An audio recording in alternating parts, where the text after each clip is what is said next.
Perkenalkan, nama saya Glenn Amospa. Saya merupakan salah satu mahasiswa Universitas Nusa Cendana, Fakultas Pertanian, Prodi Agroteknologi. Di video ini, saya akan mempresentasikan dua jenis tanaman pangan dan palawija serta hama-hama yang dapat menyerang tanaman tersebut. Untuk tanaman pangan, saya memilih siwalayan atau di Nusa Tenggara Timur lebih dikenal tanaman lontar. Sedangkan tanaman palawija saya memilih buah melon. Yang pertama adalah tanaman pangan. Tanaman pangan merupakan segala jenis tanaman yang di dalamnya terdapat karbohidrat dan protein yang dapat digunakan sebagai sumber energi bagi manusia. Tanaman pangan merupakan tanaman pokok manusia untuk dikonsumsi dan menjadi sumber energi. Tanaman pangan dibudidayakan untuk menopang kelangsungan hidup manusia. Pada umumnya, tanaman pangan terdiri dari biji-bijian, kacang-kacangan, termasuk kacang kering, sayuran, buah, bumbu, dan rempah-rempah, teman minuman seperti yang berasal dari tanaman teh dan kopi, dan sebagainya. Saya memilih salah satu tanaman pangan, yaitu siwalayan atau lontar. Tanaman lontar ini adalah salah satu jenis palma penghasil nira yang potensial di Indonesia.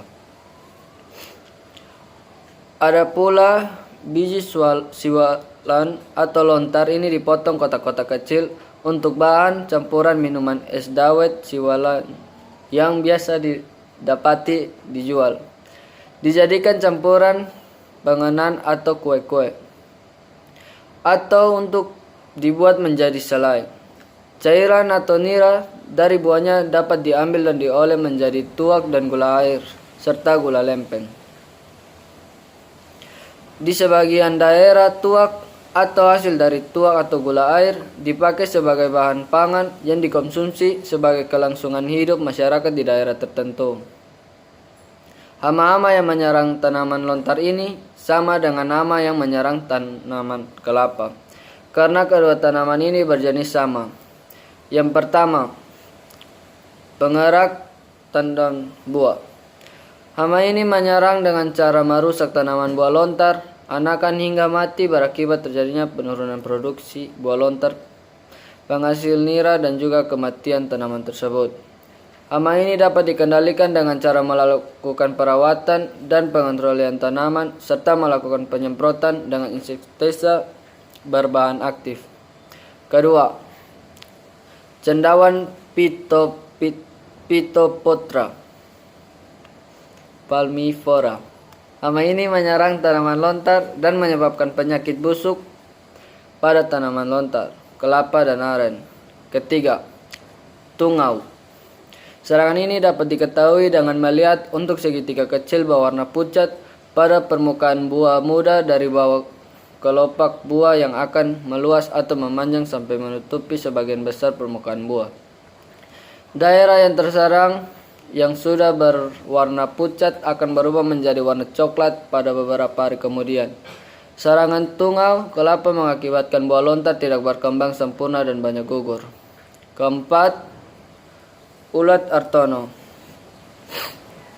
Hama ini menyerang tanaman siwalan atau lontar dengan cara menggigit daun pada tanaman ini. Hama ini menyebabkan helaian daun mengalami kerusakan dengan adanya lubang-lubang pada daun, dan pada bagian bawah anak daun terlihat beberapa atau bekas serangan menyerupai tangga, dengan tulang daun arahnya melintang seperti anak tangga. Kelima, tikus pohon. Hama ini menyerang pada bagian buah tanaman lontar dengan cara menggigit dan menghisap. Ini menyebabkan buah kelapa berlubang dekat tempuknya.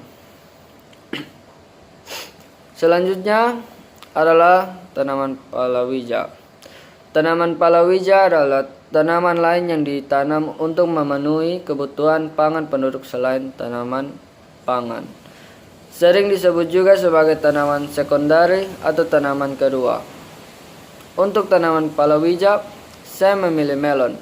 Hama-hama yang menyerang tanaman melon adalah yang pertama, lalat buah. Lalat buah betina meletakkan telurnya pada buah melon dengan alat tusuknya. Setelah telur-telur tersebut menetas menjadi larva, maka larva-larva tersebut langsung memakan daging buah sehingga buah yang disarang akan membusuk. Kedua, ulat daun. Hama ini menyerang daun sehingga daun yang terserang tampak menggulung. Hama ini pula menggigit dan memakan daun sehingga daun yang diserang nampak berlubang.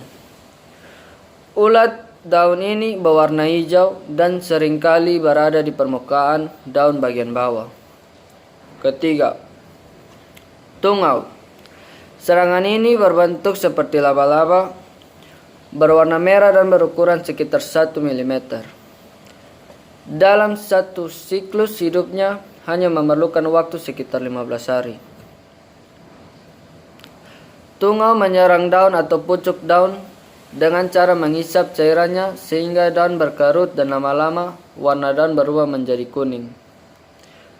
Keempat, aphids. Hama ini dapat bertelur tanpa kawin atau parthenogenesis. Hama ini menyerang bagian daun atau pucuk dengan cara menghisap cairan pada jaringan daun tersebut. Serangan hama ini dapat menyebabkan daun atau pucuk daun membengkak dan mengering, pertumbuhan tanaman terganggu, dan akhirnya tanaman mati. Sekian dari presentasi saya. Terima kasih.